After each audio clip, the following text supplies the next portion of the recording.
Hey guys, so starting with example 10, the ones that we didn't get to in class. So looking at this one, to figure out what we want to call u, we have two options. We either have this function right here or this function right here. So if you think about it in terms of a derivative, well, the derivative of e to the x is going to be e to the 3x times 3, so that doesn't really help me. But if I look at like the ln of x, I know the derivative of ln of x is a 1 over x, which kind of looks like what this function's got going on. So in other words, I'm going to probably use this one as u. Okay, like I'm going to use that one because I know the derivative of ln of x is going to give me that 1 over u that I want. Okay, so we're going to let u be equal to e to the 3x minus ln of x. Okay, so then du is going to be e to the 3x, right? Chain rule times 3, so it's really 3e to the 3x minus 1 over x, and then that dx. Okay, so looking at what I have, though, I have kind of a problem.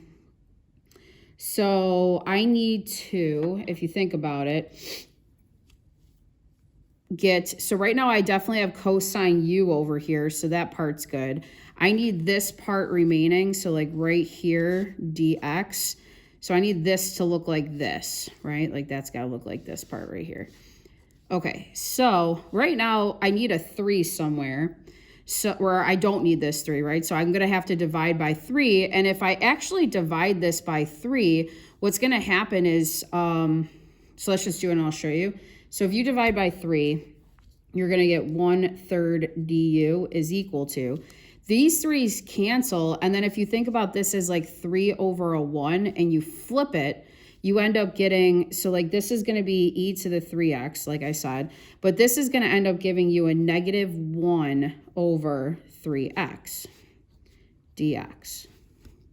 And that's what we wanted it to look like, was that. Okay, so now we can go back over and start our integral. So our integral now looks like this is going to be cosine of u. And then what's remaining, this part right here, is 1/3 du. And I'll just parenthesize the 1/3. So we can yank that 1/3 to the front. So 1/3 integral of cosine of u du.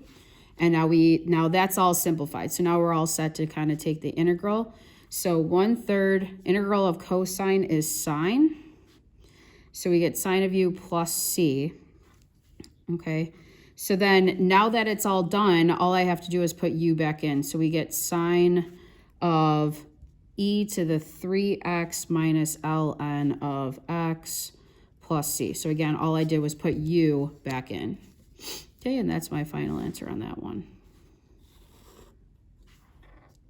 Okay, so then example 11.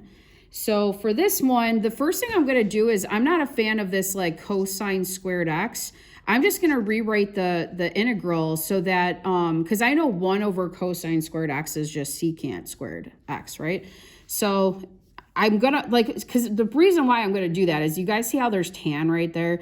I know the derivative of tan is secant squared, and like vice versa, if I take the integral of secant squared, I get tan. So in other words, somewhere in here, I probably want a secant squared to happen. So the easiest way to do that would just be to rewrite your integral. So you have the integral of e to the tan x, and then 1 over cosine squared is just secant squared x dx. Okay, kind of like what we did in the first lesson this week. Okay, so then now what I can do is I can let, like, I know the derivative of tan is secant squared, so I'm going to let u equal that tan of x. So let u equal tan of x. Okay, so then du is going to be secant squared x dx. So this one's actually kind of easier. So the integral now looks like I have e to the u and then just du. So the integral of that is just e to the u plus c. So then my final answer is just going to be e to the tan of x plus c. I always like working with ease. Things just kind of work out kind of nice for you. Okay, so then next one. We kind of didn't get to a lot of the trig ones, which are kind of important. Okay, example 12. So we have 2 sine of x cosine x. So we have to think derivative-wise, like which one would we want to use? Well, we probably want to use the fact that we know sine's derivative is cosine. I probably don't want to do derivative cosine because that would give me a negative sign. So on this one, I'm going to let sine of x equal u. So we're going to say let u equal sine of x. So then du then is the derivative of sine, which is cosine of x times dx. Okay, so I think we should be good, right? I'm seeing cosine dx right here. Well, that will be du. So the integral that I'm going to solve for is 2 to the u du. And we haven't really done a lot with this, right, with the b to the x, except in the, 2 lessons ago we kind of looked at it. But this is equal to 2 to the u over ln of that base of 2 plus c. So last step, just sub u back in. So we get 2 to the sine of x all over ln of 2 plus c. And that would be your final answer. Okay, so that was the first page. Okay, then we have example 13. So now for this one, when you're looking at it, might not be so obvious. This one, you might have to like kind of guess and check and play around with it a little bit. It's kind of unique. So just kind of go with me on this one for a minute, and then we're going to talk about it at the end. So I actually, like the rule of thumb is typically pick the function that looks bigger, right? So I have 2x and I have 3x minus 7. This one's bigger. So I'm going to call that u and just see what happens. So let u equal 3x minus 7. I don't know why it keeps getting blurry. Come on. All right. Okay, so then du is just going to be the derivative of that, right? Which is 3 times dx. So looking at what I'm going to have like a 1 over a u thing happening, but then what's left over is kind of weird. I have 2x dx, not a 3x dx. So how am I going to get a 2 in there? That's the question. So the first thing I want to do is probably just get dx alone. So I'm going to start by like dividing out a 3. So I get 1/3 du is equal to dx. Okay. So this is kind of weird. For this one, if I want, like what I'm going to do is I'm going to take the u and I'm going to solve it for x. And I know this is going to be kind of weird for the first part, but like right now I need something to put into this x, because like right now it's just, there's nothing I can do. I'm kind of stuck. Like I can't just like add a 2x to the problem. It's one thing if you're like dividing a constant, but like I'm not doing that. So this is kind of unique. So this is what we're going to do. We're going to find something that we can sub in for x. So in other words, we are going to write x in terms of u. And we're going to do that using this formula right here. So we know that u is equal to 3x minus 7. So to make x in terms of u, that's actually not that hard to do, right? We just kind of take this formula. So if you want to like draw an arrow, we're going to take u equaling 3x minus 7, and we're going to solve for x. Okay, because we're going to try to sub that back in. So I would add 7 on both sides. You get u plus 7 is 3x. Divide both sides by 3. And there we go. Now we got some sort of expression that represents what x is. So again, bear with me. Let's just kind of look at what happens now. So we have pretty much everything that we can possibly sub in. So if we go back over here, this is what we have.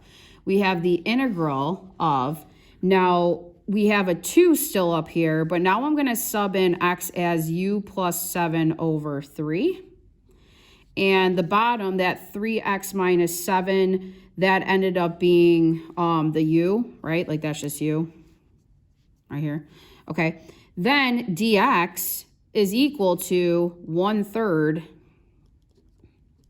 Okay, 1/3 du.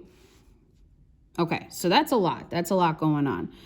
So this looks kind of funky, but what we're going to do is now try to rewrite this all as one line and put the constant out in front. Okay, so it's a lot easier than what we think. So we go down one line. We still have, let's just write it all as one line first, and then we'll yank any constants that we can.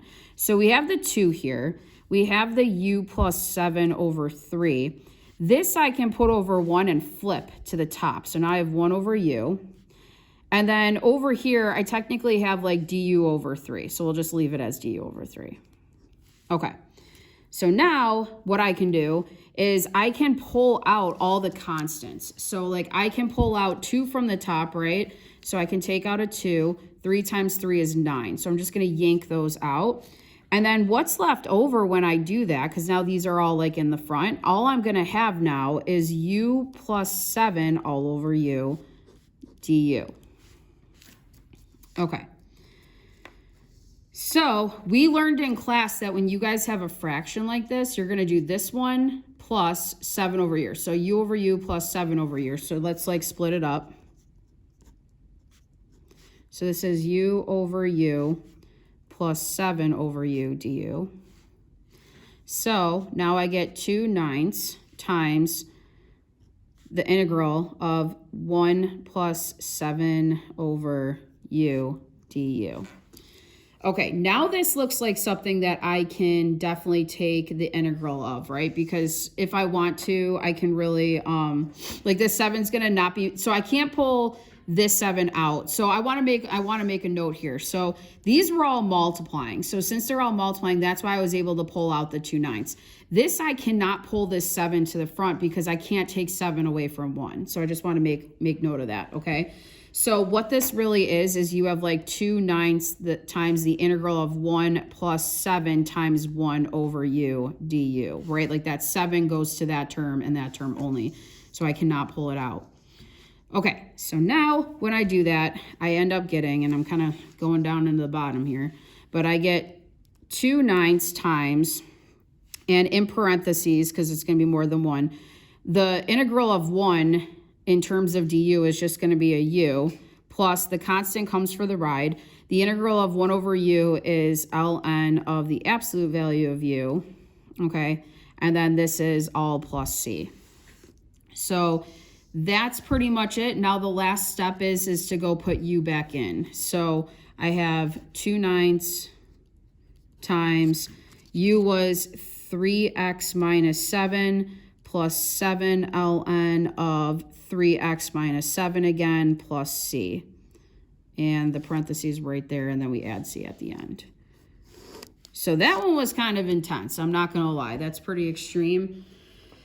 But that's how you would do it. So, I mean, most of us probably wouldn't have thought to do this, but like if you really get stuck like where we did, so if we kind of like circle back to this one for a second, we had u, we got du, but then we were stuck, right? We had that dx equaled 1/3 du, but we needed to have 2x dx. So that's an issue. So if that ever happens, we're like, there's no way that I can just like manipulate this to get a 2x because that extra x is in there. This is what we have to do. We have to find a quantity that represents x that we can try subbing in and then just use arithmetic to rearrange.